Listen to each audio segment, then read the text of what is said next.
In my view, that kind of right should be respected by everybody else. Nobody should try to interfere with the right of the people, their sovereign right to elect leadership of their choice. Unfortunately, what happened in Kenya was regrettable, particularly when it came to the presidential elections. There was a lot of manipulation of election results by the agency that had been appointed there to ensure free, fair, and transparent electoral process, the IEBC. We were shocked at how they handled themselves. But let me just say that the electoral process, in as far as the people voting at the polling station, the counting and announcing a result at the polling station, the tallying at the constituency center, and the transmission, they all went very well. There was no interfering at those levels, and the results were declared in a very transparent way. The problem became with the transmission and tallying and announcement of the results at the National Tallying Center, which was purely for the presidential votes only. That's where the problem was. Where the problem was because a scheme had been orchestrated to basically undermine the will of the people. It is a process that started way back before the election day. Some people remember that a team of mercenaries was arrested at the airport when their baggage was x-rayed and revealed that they were carrying certain materials, particularly electoral materials, which had not been declared. And there was no official from the Electoral Commission to meet them at the airport. When asked, they said that they were going to meet somebody who is an agent of the IEBC. These items they were carrying were confiscated by the security agencies. And when analyzed, they found that these people had secret codes of IEBC and so on, that they could actually interfere with the electoral process. They could enter the IEBC system and compromise the results. What they had. There's a report which was compiled by the Directorate of Criminal Investigations. These people were supposed to be charged in a court of law. But when the head of the intelligence convened a meeting, which included the Directorate of Criminal Investigations, the Electoral Commission chairman, the head of internal security, and so on, Mr. Chebukati actually gave a threat that if those people, Mr.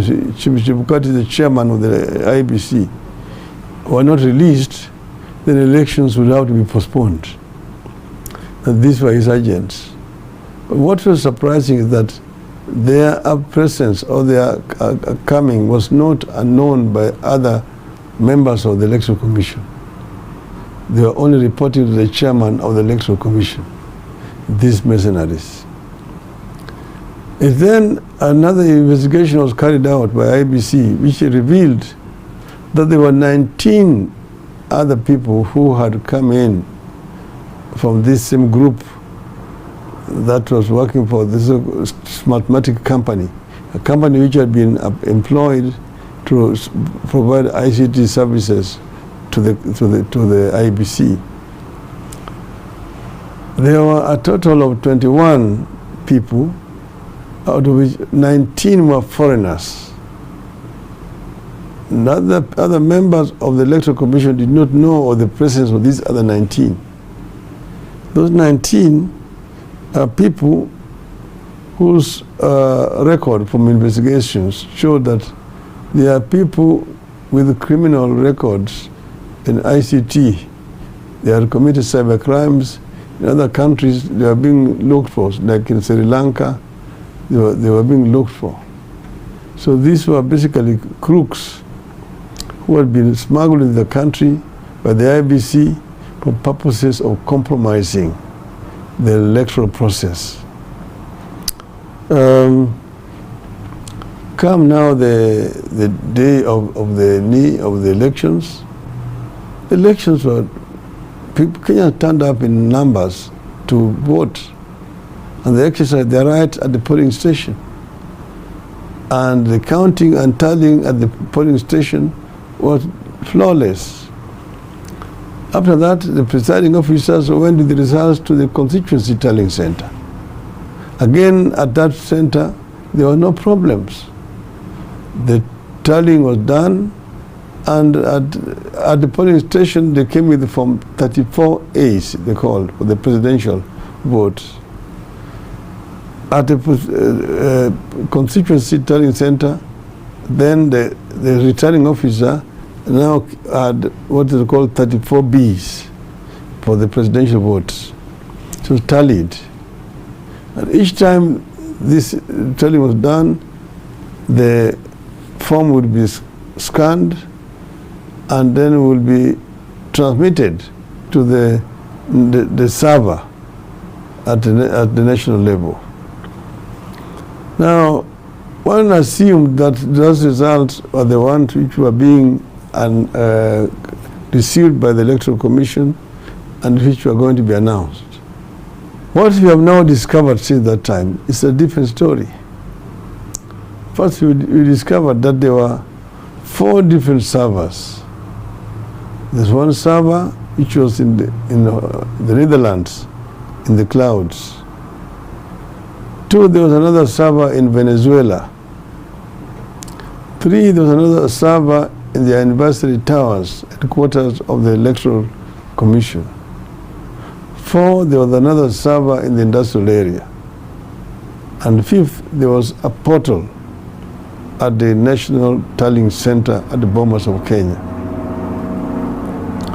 So what would happen was that when these results were being transmitted from the polling station and even from the constituency tallying center, they were going to these 4 servers. But with the server in Venezuela, where it was manipulating the results, altering results, and transmitting to the portal which was at the National Tallying Center. That is where the crime was committed. So that the results which were at the National Tallying Center were differed to a very large extent from the results which had come from the constituency tallying center. So what was therefore what now happens is that you have the results which had come from the constituency tallying center, and they were available in the server at the IBC headquarters in Anniversary Towers. At the tallying center, the Bomas of Kenya, our agents were suspicious with people who were walking around with gadgets and which were involved in altering results. And the attention of the chairman of the Electoral Commission was actually drawn to these facts. Now, the chairman of the Electoral Commission had said that he was not going to announce the presidential result outcome until he had received the originals of forms 34Bs from the returning officers of 290 constituencies, plus 1 which is for the diaspora, therefore 291. that he would only be able to complete from 34C out of this sum total of 291 from 34Bs. That is how when he was going to originate 34Cs. That's what he said. But then what happened was different. As you know, as the tallying was going on, the portal was live, and the people were seeing on the television screen the results as being coming from constituencies. They were being announced, and the people were showing it. So the figures kept on changing. However, 2 days before the end of the exercise, they stopped the portal. It was no longer showing anything. And then they were going through constituencies, but they were no longer being posted in the portal. Then now they reached a stage where there were 29 constituencies which still remained. The chairman stopped the exercise at that point. And then later on he said he was going to rest. He went to rest. He went away for 8 hours. He was completely incommunicado. When he returned after these 8 hours, he came and then called the commissioners and told them that he had the final results which he wanted to announce. They asked him, but when you left here, we had still 29 constituencies which had not been tallied. He said that his staff had already tallied all that, and he has now the final results which he want to announce. I told him, but we don't know how you've arrived at these results. And we have not even discussed this as a commission. He said, no, I'm the returning officer. I have the sole prerogative to announce the results, and I'm going to announce. At that which point now these other commissioners walked away, protesting, saying that they could not be party to a process that was opaque, that had not been party to. And then that's how they walked away, and they went and then addressed the press conference. Chebukati, of course, went then and made his own announcements. We were not satisfied. Our people were, of course, tantalized. But we said, look, follow the process of the law. So we'll go to the Supreme Court. And we went to the Supreme Court. And what happened in the Supreme Court was a charade.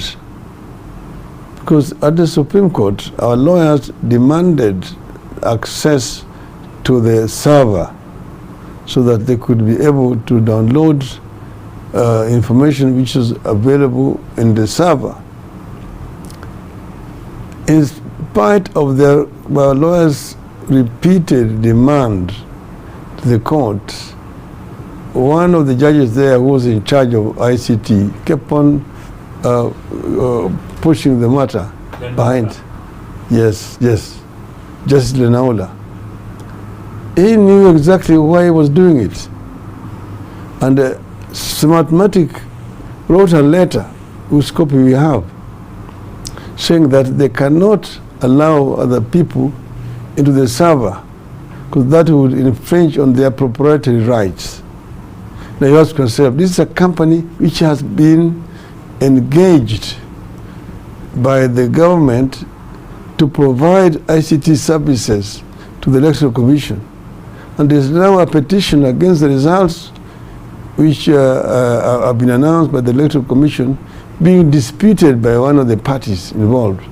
And this party is being denied access to the server where the records are. Now, how can you then be having a genuine case? How can you prosecute an effective case? The court did not see this as strange. The court did not see this as strange. That's why we have our doubts about the impartiality of that bench. Because Then after that, of course, we provided sufficient evidence. Our lawyers, for example, gave an example of a live IBC server where they showed manipulation of results, showing even the signature of somebody, one Jose Camargo, a Venezuelan, his signature in the document, and asking what was Jose Camargo doing with the electoral process. They showed that one of the KIMS kits, because KIMS kit was supposed to be distinct. Each KIMS kit had its own identification number and it could not be duplicated.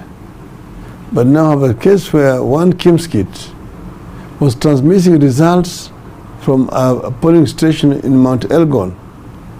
And then within 8 minutes, it was transmitting the same one, it was transmitting results from a polling station in Nyeri, over 300 kilometers away. The question was, how did this happen? The court did not find this as strange at all. But the fact is that these results were being transmitted from one center in Venezuela. That's the fact that we have now established.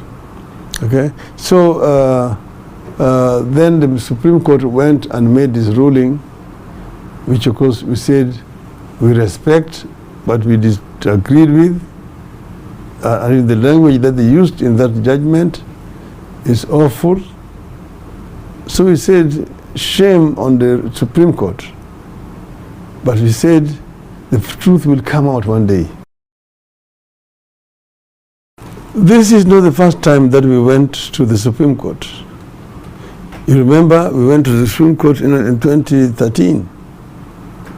Then we went to the Supreme Court in 2017. In 2017, we had evidence, of course. And in 2017, the Supreme Court annulled the results and said that the chairman of the Electoral Commission himself was culpable.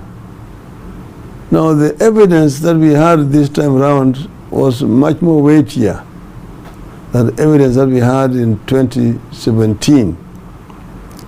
But we were shocked and consterned at the behavior of the Supreme Court this time round. We were really very shocked and surprised at what the Supreme Court did. It was basically a contempt against the will of the people of Kenya, which is very unfortunate indeed. But then, as they say that the ills that men do lives on to haunt them.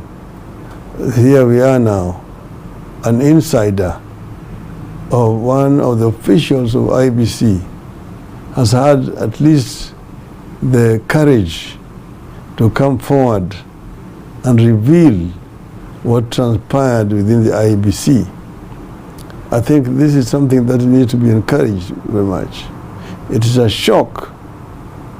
I asked one of these diplomats in Kenya, I said, a situation we saw, the kind of circus we saw at IBC, where 4 commissioners are saying no, 3 commissioners are saying yes, and then you still say that that result is valid. Would this happen in Europe? They told me no. In Europe it would not be accepted. In fact, that country would be suspended from being a member of EU. But I said, but in Africa, it is okay. It is not okay in Europe, but in Africa, you can apply different standards. I'm saying as a proud African that Africa should not be judged by different standards. If this thing is not acceptable in Europe, it should also not be acceptable in Africa. And therefore I'm saying that the facts that are there shows that Mr. William Ruto did not win an election. He lost the elections. I won the elections. So he's there illegally as a president. And what we are going to demand is that Mr. Ruto should resign and let the Kenyans have their will. The people's will is the God's will. And in my view, that is what should happen. He says that he's a man of God. He respects righteousness. He respects the rule of law. So let him follow. Let him live up to what he has been professing. These elections were flawed. He did not win these elections. He lost them. And I am happy and I'm proud of the people of Kenya. I want to thank the people of Kenya for conducting themselves peacefully these elections. There are areas where they say that people did not vote for me, like in central Kenya. But these results have shown that the people of central Kenya voted for me overwhelmingly. So I want to thank them for their patriotic duty. What happened is not the mistake. Their will was subverted by agents of impunity